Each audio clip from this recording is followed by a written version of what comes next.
Assalamualaikum warahmatullahi wabarakatuh. Ya, selamat datang kembali di channel Kamil Baik. Di video kali ini saya akan coba sharing atau berbagi pada kalian, yaitu mengenai hal-hal yang perlu kalian siapkan dalam menyusun laporan PKL ya. Konten ini saya buat sengaja karena beberapa dari kalian banyak sekali masih bingung bagaimana cara membuat laporan, langkah awalnya apa sih yang harus dilakukan gitu kan. Oke, kita mulai aja. Hal-hal yang perlu kalian siapkan dalam membuat laporan PKL atau prakerin.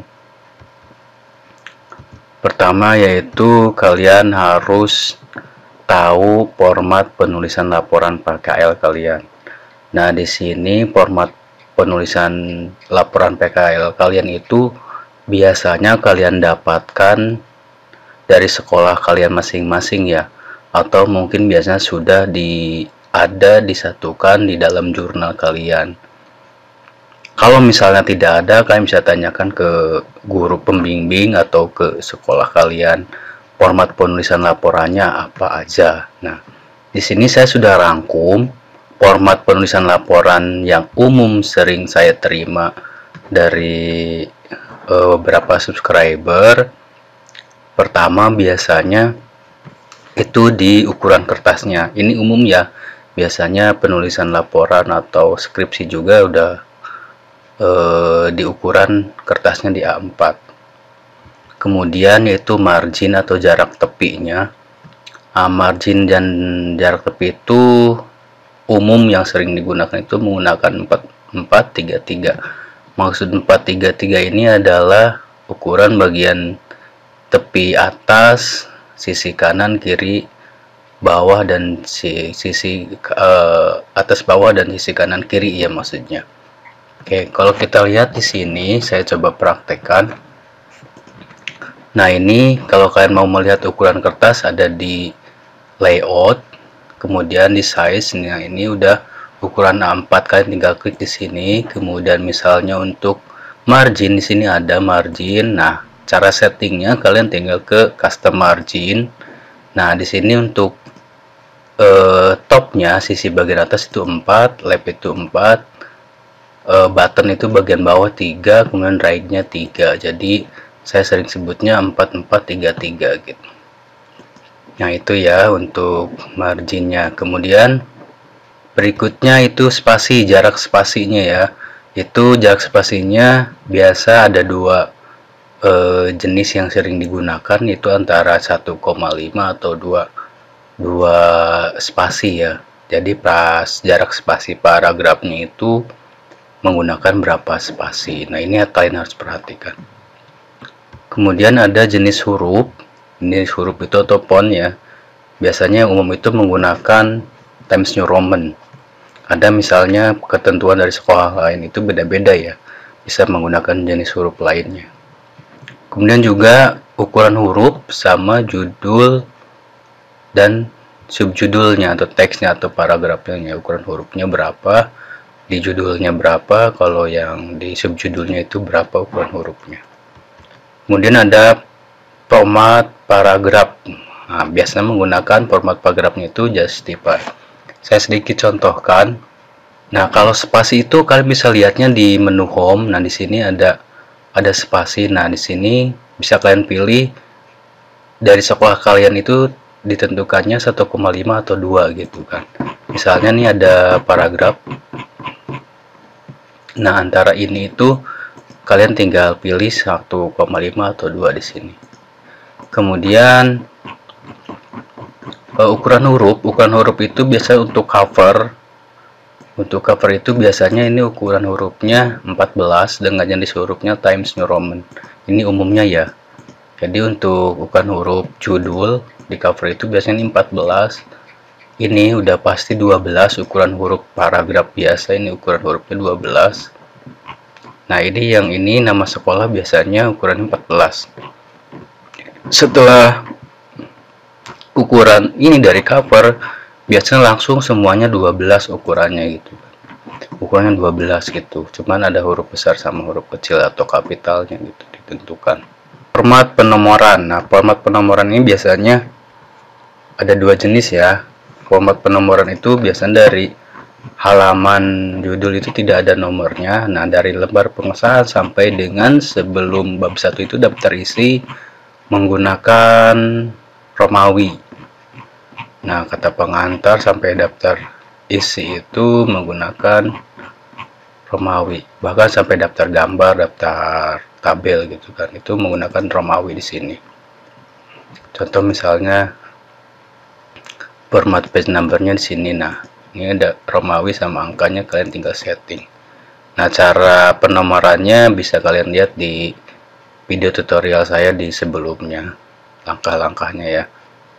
Nah, kemudian di bab 1 sampai ke bab terakhir itu dia menggunakan nomor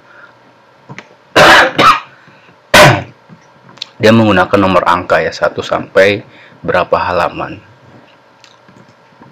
Hal berikutnya yaitu sistematika laporan. Nah, ini penting banget buat kalian, harus ngerti susunan laporan yang harus kalian buat itu bagaimana. Nah, ini banyak sekali dari kalian yang nggak tahu sistematika laporan. Sistematika itu maksudnya susunannya apa aja sih dari mulai judul gitu sampai dengan penutup.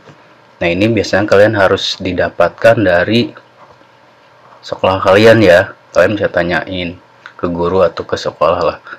Nah, sistematika yang umum sering digunakan itu, yang sering saya kerjakan laporan PKL dari subscriber itu biasanya dari halaman judul dan terdiri 4 bab ya. Ada yang menggunakan 5 bab, ada yang menggunakan 4 bab. Setiap sekolah biasanya peraturannya beda-beda atau aturannya beda-beda ya.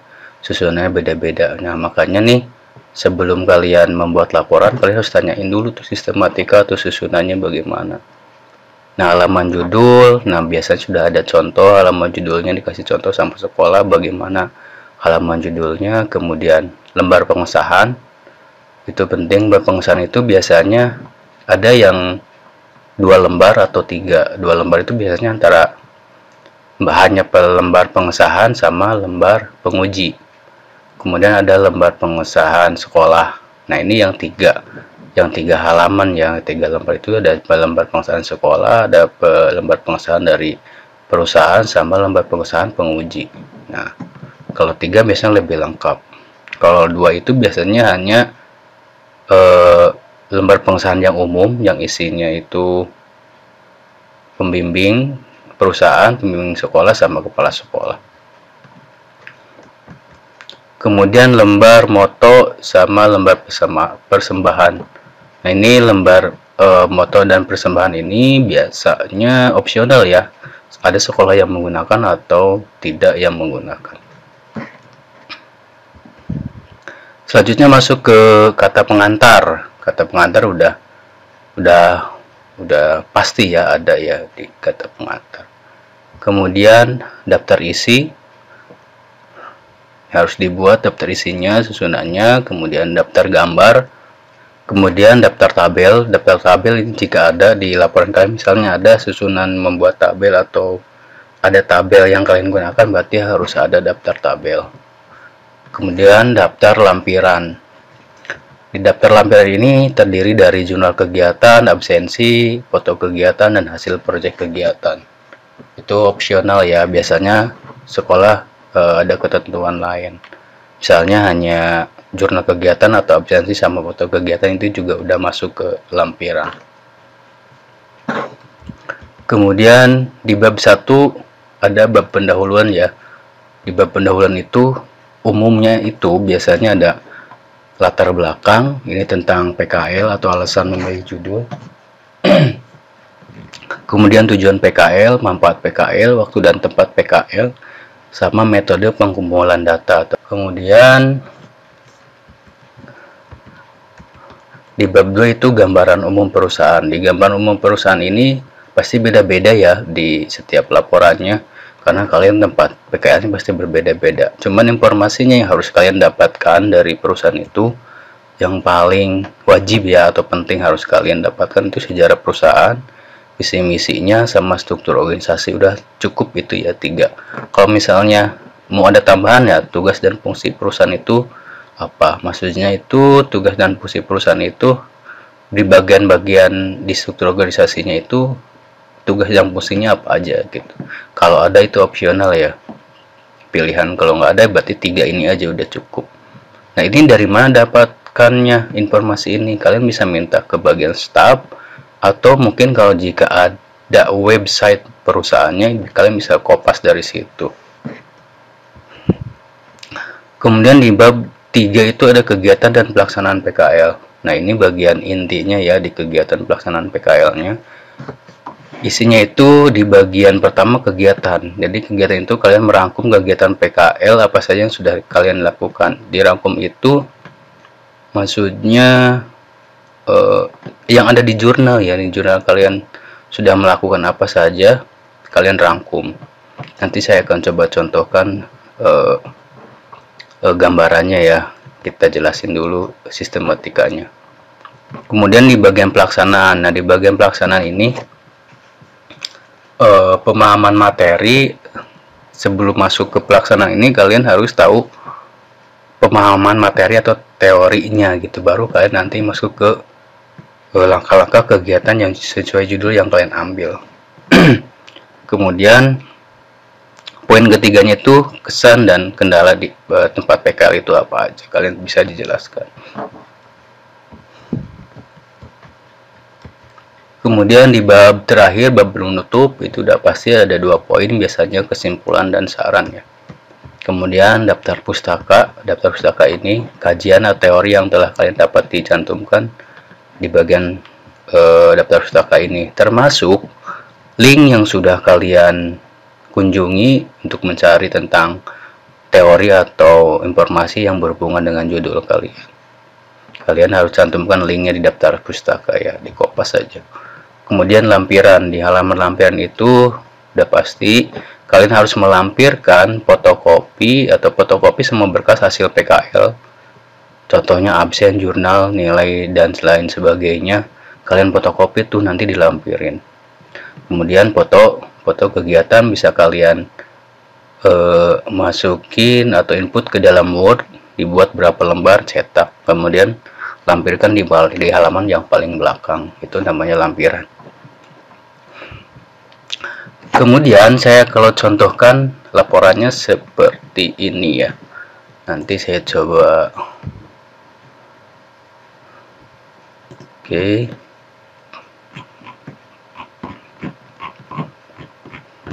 Ini judulnya itu tentang arsip ya, arsip sistem nomor. Nah, ini dia menggunakan 2 lembar pengesahan yang umum yang isinya itu pembimbing studi sama pembimbing sekolah ya, guru pembimbing, kemudian baru kepala sekolah. Kemudian lembar pengesahan penguji. Nah, baru penguji 1, penguji 2-nya siapa. Nah, di sini ada lembar persembahan. Nah, sini juga ada lembar moto.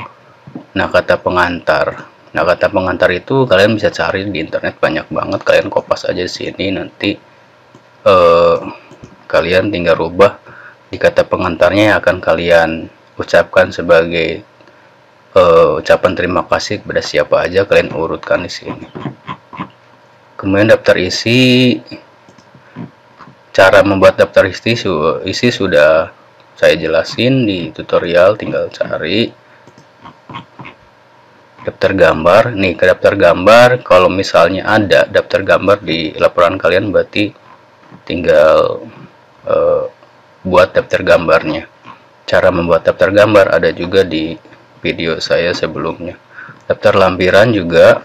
Kemudian baru masuk ke pendahuluan. Nah, di pendahuluan ini latar belakang. Nah, di sini ada maksud dan tujuan.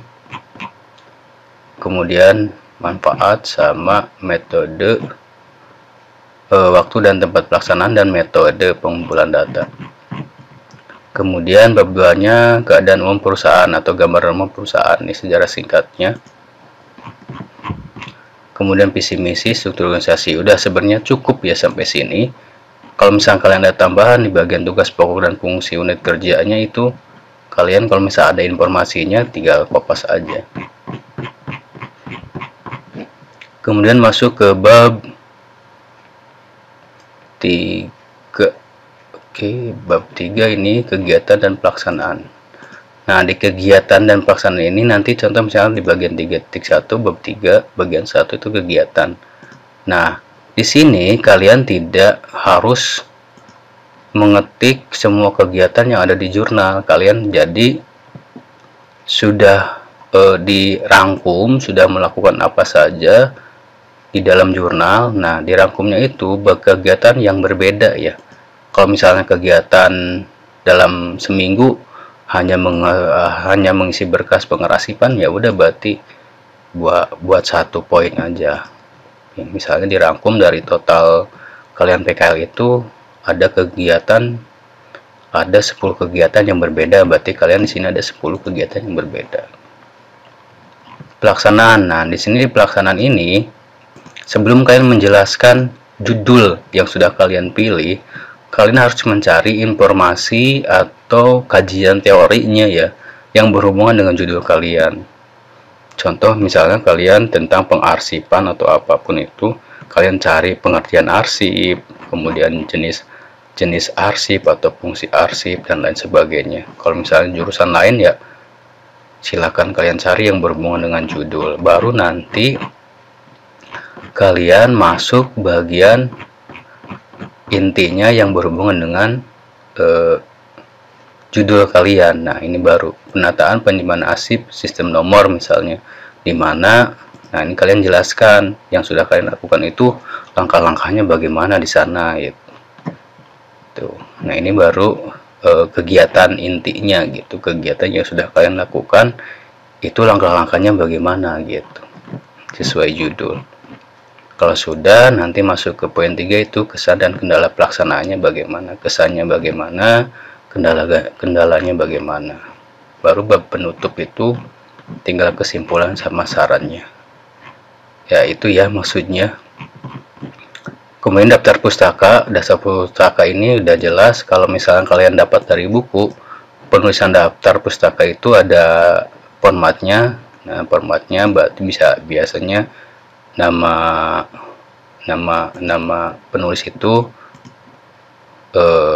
nama terakhir di depan, kemudian nama depan itu di terakhir, tahunnya, judul bukunya, kemudian tempat terbit sama penerbitnya apa gitu. Nah, ini link. Kalau link itu kalian dapat dari mana informasinya, diaksesnya kapan. Bisa kalian ketik di sini. Baru ke lampiran. Lampiran ini kalian buat, di dalam lampiran itu isinya apa aja. Misalnya jurnal kegiatan, harian prakerin, kartu bimbingan, foto kegiatan prakerin dan lain sebagainya. Yang biasanya sekolah beda-beda untuk kegiatan prakerinnya. Ya, mungkin itu aja ya yang harus kalian perhatikan dalam membuat laporan. Jadi intinya dalam membuat laporan itu kalian tanyakan dulu tuh sistematikanya sama format penyusunan laporannya ke guru kalian, atau minta ke sekolah kalian sistematikanya apa aja. Nah, itu untuk mempermudah kalian dalam penyusunan laporan. Oke, mungkin itu saja untuk hal-hal yang perlu kalian perhatikan dalam membuat laporan PKL. Semoga bermanfaat. Jangan lupa like, komen, dan subscribe. Jika ada pertanyaan yang belum paham bisa di komen ya. Terima kasih.